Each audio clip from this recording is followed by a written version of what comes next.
আসসালামু আলাইকুম। তো আমি আজকে আপনাদেরকে ক্লাস নিব রেওয়া মিলের উপর। তো রেওয়া মিল আসলে কি? রেওয়া মিল আসলে কোনো হিসাব না। এটা মানে হিসাবের কোনো অংশ না।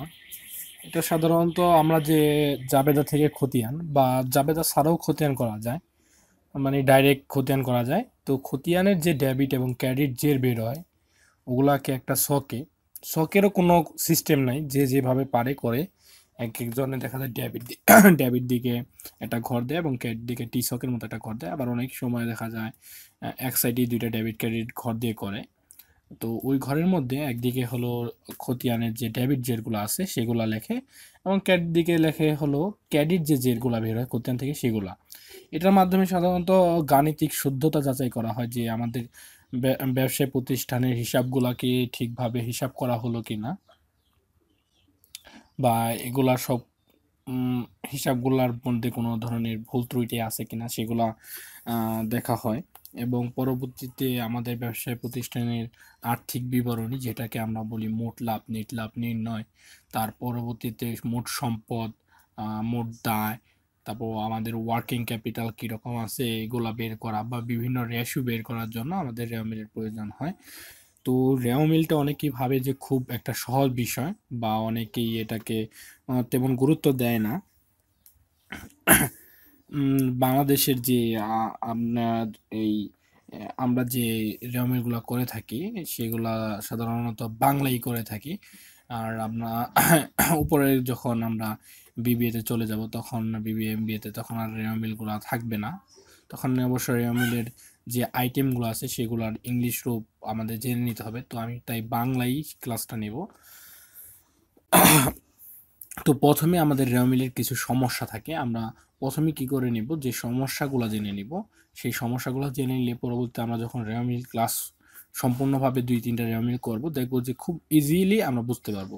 কিন্তু আমরা যদি সমস্যাগুলো না জানি, পরবর্তীতে রেওমিলে প্রথমেই রেওমিল করা শুরু করে দিই, তাহলে দেখা যাবে যে অনেক কিছুই আমাদের মনের ভেতরে প্রশ্ন আসবে যে এটা কেন হলো, এটা কেন আসলো না, বা এটা কিভাবে এখানে আসলো। তো প্রথমেই আমরা জানবো সমন্বিত ক্রয় কিভাবে বের হয়।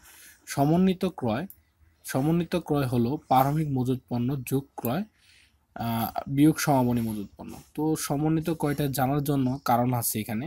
তো আমরা প্রথমেই জেনে নিই সমন্বিত ক্রয়টা কিভাবে বের করা যায়। আমাদের ব্যবসায় প্রতিষ্ঠানে যে প্রারম্ভিক মজুদ আছে যোগ সেটার সাথে ক্রয়, ক্রয় বলতে এখানে নিট ক্রয়কে আমি বুঝাইছি। নিট ক্রয় মানে ক্রয়ের সাথে যাবতীয় জিনিস যোগ বিয়োগ করা, যেমন ক্রয় থেকে ফেরত বাদ দেওয়া, বাট্টা বাদ দেওয়া, মানে কারবারি বাট্টা বা ব্যবসায়ী বাট্টা। ক্রয় বাট্টা বাদ দেওয়ার পরে যে কয় টাকাটা বের হয়, সেই টাকাটা বাদ দেওয়ার পরে যে কয়টা বের হবে সেটা যোগ করে সমাপনী মজুত পণ্য, এবং সমাপনী মজুত পণ্যের সাথেও যদি কোনো কিছু থাকে, যেমন আগুনে বিনিষ্ট পণ্য থাকে, সেগুলা বিয়োগ করে নিয়ে তারপরে আমাদের এখানে বিয়োগ করে সেটাকে সমন্বিত ক্রয়টা বের করতে হয়। এখন আমার প্রশ্ন আসতে পারে সমন্বিত ক্রয়। তো সমন্বিত ক্রয় যদি আসে আপনার অঙ্কের মধ্যে, তো প্রথমে কি করতে হবে, প্রারম্ভিক মজুতটা দিতে হবে, নিট ক্রয়টা দিতে হবে। ক্রয়ের সাথে যদি কোনো যোগ বা বিয়োগ থাকে, যেমন বাট্টা থাকলে বিয়োগ হবে কারবারি বাট্টা, বা কয় বাটা থাকলে বিয়োগ হবে, কয় ফেরত থাকলে বিয়োগ হবে, নতুন কয় থাকলে সেটা যোগ হবে। যোগ ওগুলা করে যে নিট কয়টা আসবে সেটা এখানে যোগ করে বা সমমনী মজুত পণ্যটা বের করে নিতে হবে। বা সমন্বিত ক্রয় যোগ সমাপনী মজুত পণ্য, আমরা জানি যে অঙ্কের মধ্যে আমরা করেছি অনেক সময় আমরা দিক পরিবর্তন করা, যে যেমন ডানেরটাকে বামে আনলে চিহ্ন চেঞ্জ হয়ে যায়, সেরকম এখানে সমাপনী মজুত পণ্য আছে হলো মাইনাস ফিগার। এখানে দেখেন আপনি এই সূত্রটার মধ্যে আসছে প্লাস, কারণ আমি এটাকে ডান দিক থেকে বাম দিকে নিয়ে আসছি, এবং প্রারম্ভিক মজুত ইজিক্যাল টু মানে যোগ ক্রয় আছে এখানে। তো তার মানে এটা দাঁড়ালো সমন্বিত ক্রয় প্লাস সমাপনী মজুত ইজিক্যাল টু প্রারম্ভিক মজুত প্লাস ক্রয়। তো এটার মানে হলো এই, আমরা জানি যে প্রারম্ভিক মজুত পণ্য হলো সেটা যেটা আমাদের বছরের শুরুতে থাকে, আর ক্রয় হলো সারা বছর ধরে আমরা যে সকল পণ্য ক্রয় করি। আর সমাপনী মজুত পণ্য হলো ক্রয়কৃত পণ্য আর প্রারম্ভিক মজুদের যে অংশ আমরা বিক্রয় করতে পারি নাই, মানে বিক্রি হয় নাই, তো যেটা রয়ে গেছে বছর শেষে আর কি আমরা বিক্রি করতে পারিনি, সেটা হলো সমাপনী মজুত পণ্য। তো এখন সমাপনী মজুত পণ্যের মধ্যে এটা খুব ইজিলি বোঝা যায় যে সমাপনী মজুত পণ্যের মধ্যে প্রারম্ভিক মজুদ এবং ক্রয় আছে, মানে ক্রয় করার যে পণ্য আছে প্রারম্ভিক মজুদ আছে সেটা কি অবশ্যই সমাপনী মজুত পণ্যের মধ্যে অন্তর্ভুক্ত আছে। তো এই জিনিসটা বুঝে রাখা দরকার, কারণ এর পরবর্তীতে যখন আমরা সমস্যা 2 আসবো এটা আমাদের কাজে লাগবে। এখানে যে বলা আছে এ থেকে বোঝা যায় যে সমন্বিত ক্রয় আর সমাপনী মজুদ পণ্যের পরিমাণ যোগ করলে প্রারম্ভিক মজুদ এবং ক্রয়ের সমপরিমাণ টাকা হবে। মানে এটা দাঁড়াইলো যে ক্রয় মানে সমন্বিত ক্রয় আর সমাপনী মজুদ যোগ করলে টাকার পরিমাণ আর এখানে এই প্রারম্ভিক মজুদ আর ক্রয়ের টাকার পরিমাণ সেম দাঁড়াবে। তো সমস্যা দুই হলো সমমূল্য মজুদ পণ্য সাধারণত রেওয়া মিলে আসবে না। আমরা জানি প্রারম্ভিক মজুদ পণ্য রেওয়া মিলে আসে, সমপূর্ণ মজুদ পণ্য রেওয়া মিলে আসে না। কারণ প্রারম্ভিক মজুদ পণ্য এবং ক্রয়কৃত পণ্যের যে অংশটি বিক্রি করতে পারে না প্রতিষ্ঠান সেটি সমাপনী মজুদ পণ্য। তাই আপনি যদি অঙ্কের মধ্যে প্রারম্ভিক মজুদ পণ্য এবং ক্রয় অন্তর্ভুক্ত করেন ডেবিট দিকে, তাহলে আবার সমাপনী মজুদ পণ্য অন্তর্ভুক্ত করেন, তাহলে অঙ্কের মধ্যে আপনার দুইটা জিনিস অন্তর্ভুক্ত হয়ে যাবে। মানে একই জিনিস দুইবার অন্তর্ভুক্ত হয়ে যাবে।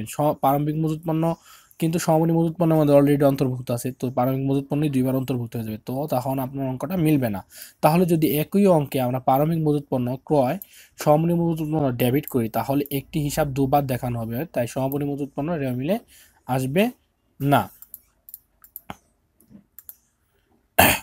কিন্তু যদি সমন্বিত ক্রয় রেওয়া মিলে থাকে, তাহলে সমন্বিত ক্রয় এবং সমাপনী মজুদ পণ্য রেওয়া মিলে ডেবিট পাশে আসবে, কিন্তু তখন আর প্রারম্ভিক মজুদ পণ্য আর ক্রয় রেওয়া মিলে আসবে না। কারণ আমার এটা রুলস যে সমন্বিত ক্রয় যদি অঙ্কে থাকে তখন প্রারম্ভিক মজুদ পণ্যটা আসবে না আর ক্রয়ও আসবে না, কিন্তু সমন্বিত ক্রয় আর আমার যে সমাপনী মজুদ পণ্য আছে সেটা অঙ্কে আসবে। উপরের সমস্যা এক এখন দেখলেই বুঝবা যে কেন আসবে না, কারণ সমন্বিত ক্রয় সমাপনী মজুদ সমান প্রারম্ভিক মজুদ প্লাস ক্রয় হিসাব। তাই এখানে আবার প্রারম্ভিক মজুদ ক্রয় দিলে একই জিনিস দুবার দেখানো হয়ে যাবে। আর আমরা জানি সমন্বিত ক্রয়ের মানে হলো আমাদের যে প্রারম্ভিক মজুদ যোগ নিট ক্রয়টার পরিমাণ, তো আমরা এটাই সেখানে দেব। যদি সমন্বিত ক্রয় থাকে তো আমরা সমন্বিত ক্রয় দিব আর সমমূল্য মজুদ পণ্য দিব। তখন আমরা কি করব, তখন আমরা প্রারম্ভিক মজুদ পণ্য এবং ক্রয়টা আমাদের মিলে অন্তর্ভুক্ত করব না। সমস্যা 3,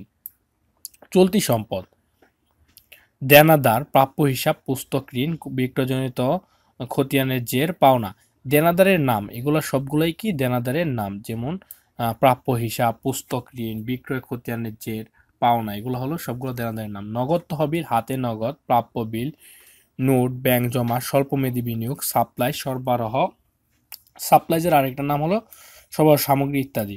উপরের সম্পত্তির কোনো প্রারম্ভিক মানে 1 তারিখের যে জের থাকবে সেগুলা রেওয়া মিলে আসবে না, কারণ সমাপনী উদ্ধৃত মাঝে প্রারম্ভিক উদ্ধৃত থাকে। যেমন প্রারম্ভিক ব্যাংক জমা, মানে আপনার প্রারম্ভিক ব্যবসায় মনে করেন 20,000 টাকা আছে, মাঝে মাঝে ব্যাংকে জমা দিলেন 2,000 টাকা, হলো 22,000 টাকা, এবং চেকে পরিশোধ করলেন আবার 2,000 টাকা, তো 20,000 হয়ে গেল, এবং সমাপনী উদ্ধৃত আছে 20,000 টাকা।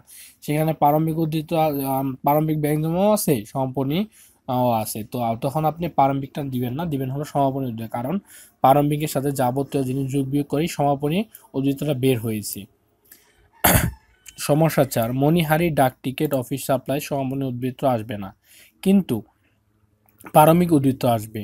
কিন্তু যদি এই সকলের ব্যবহৃত অংশ থাকে তাহলে আসবে। যেমন শুধু মণিহারি আছে, সেটা আমরা কি করব, রেওয়া মিলে ডেবিটে দেব। কিন্তু এগুলার যদি সমাপনী কোনো উদ্ধৃত থাকে, মানে শেষ তারিখের বা বলা থাকে সমাপনী মণিহারি, সমাপনী ডাক টিকিট, অফিস সাপ্লাই, সেগুলো আসবে না।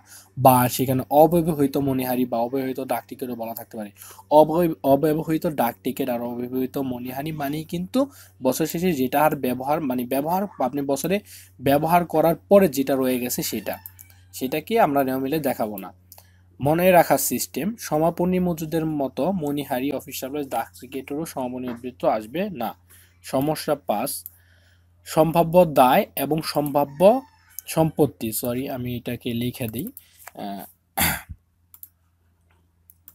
সম্ভাব্য দায় এবং সম্ভাব্য সম্পত্তি আসবে না, কারণ এটি কোনো নিশ্চিত দায় না বা নিশ্চিত কোনো সম্পত্তি নয়।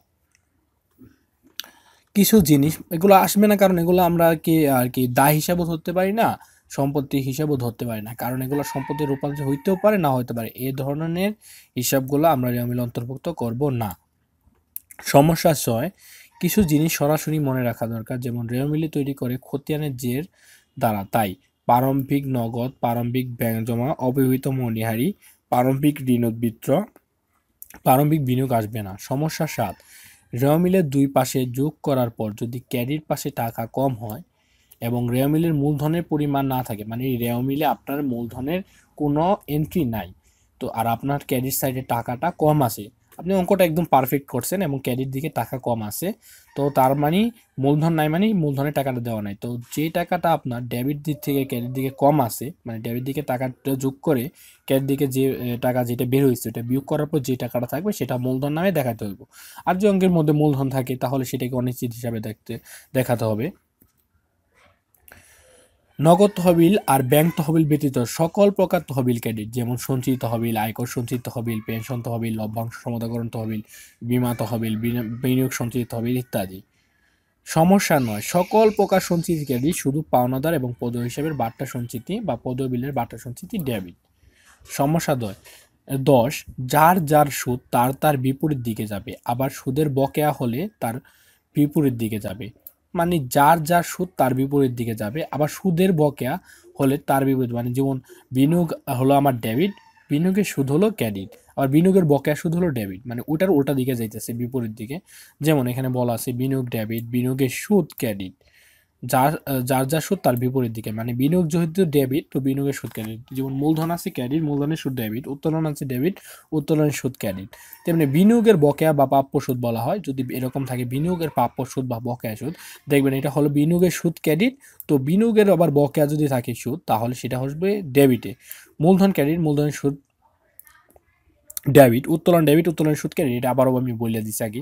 খরচের বকেয়া দায়, তো যদি আমরা জানি যে দায় হলো ক্রেডিট আইটেম, দায় মানে রেওমিলের ক্রেডিট আইটেম, আবার আয়ের বকেয়া সম্পদ। খরচের বকেয়া দায় যেমন আছে আমার খরচ আছে কি মণিহারি আছে, তারপরে আছে বেতন আছে, ভাড়া আছে, আর অনেক কিছুই আছে, আর ডাক টিকিট আছে, এগুলো যদি থাকে যেমন বেতন বকেয়া, বকেয়া বেতন লেখা থাকে তাহলে এটা যাবো দার পাশে মানে ক্রেডিট দিকে। আবার আয়ের বকেয়া সম্পদ, আয়ের যেমন বকেয়া উপভাড়া, ওটা হলো সম্পদ ডেবিট দিকে যাবে, কিন্তু উপভাড়া কিন্তু আমাদের ক্রেডিট আইটেম। খরচের অগ্রিম সম্পদ, খরচ যেমন ডেবিট দিকে যাবে, খরচের অগ্রিম খরচও ডেবিট দিকে যাবে, যেমন মজুরি, মজুরি হলো ডেবিট আইটেম খরচ, আবার মজুরির অগ্রিম মজুরি হলো সম্পদ দিকে দেখানো হয়, তো যেমন অগ্রিম মজুরি ডেবিট।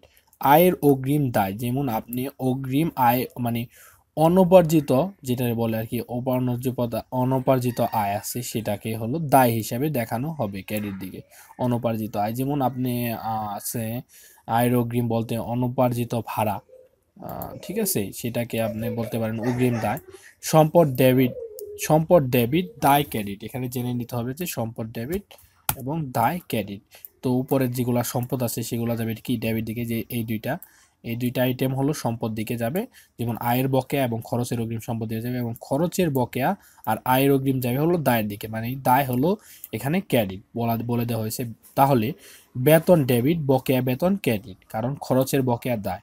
আবার বেতন ডেবিট, অগ্রিম বেতন ডেবিট, কারণ অগ্রিম বেতন সম্পদ। উপভাড়া ক্রেডিট, আয়। প্রাপ্য বা বকেয়া উপভাড়া ডেবিট, কারণ বকেয়া আয় হলো সম্পদ। আবার উপভাড়া ক্রেডিট, অগ্রিম উপভাড়া অগ্রিম উপভাড়া ক্রেডিট, কারণ অগ্রিম আয় হলো দায়। আর এগুলো নিয়ে হলো আমাদের যে ক্লাস 9, 10 তারপরে আছে ইন্টারমিডিয়েটের ছাত্রছাত্রীদের অনেক বেশি কনফিউশন থাকে, তাই এগুলো আমি শেয়ার করলাম এবং বিশ্লেষণ করলাম। রিয়ামিল ভালো পারার জন্য হিসাবগুলোকে চিনতে হবে, কোনটা খরচ, কোনটা ক্ষতি, কোনটা ব্যয়, কোনটা আয়, কোনটা দায়, কোনটা লাভ, কোনটা বিপরীত হিসাব। সবাইকে ধন্যবাদ। আমাদের রিয়ামিলের প্রথম ক্লাস আজকে শেষ, তো আমি দ্বিতীয় ক্লাসে কিছু রিয়ামিলের অঙ্ক আপনাদেরকে দেখাবো। তো সবাই ভালো থাকবেন, খুদা হাফেজ।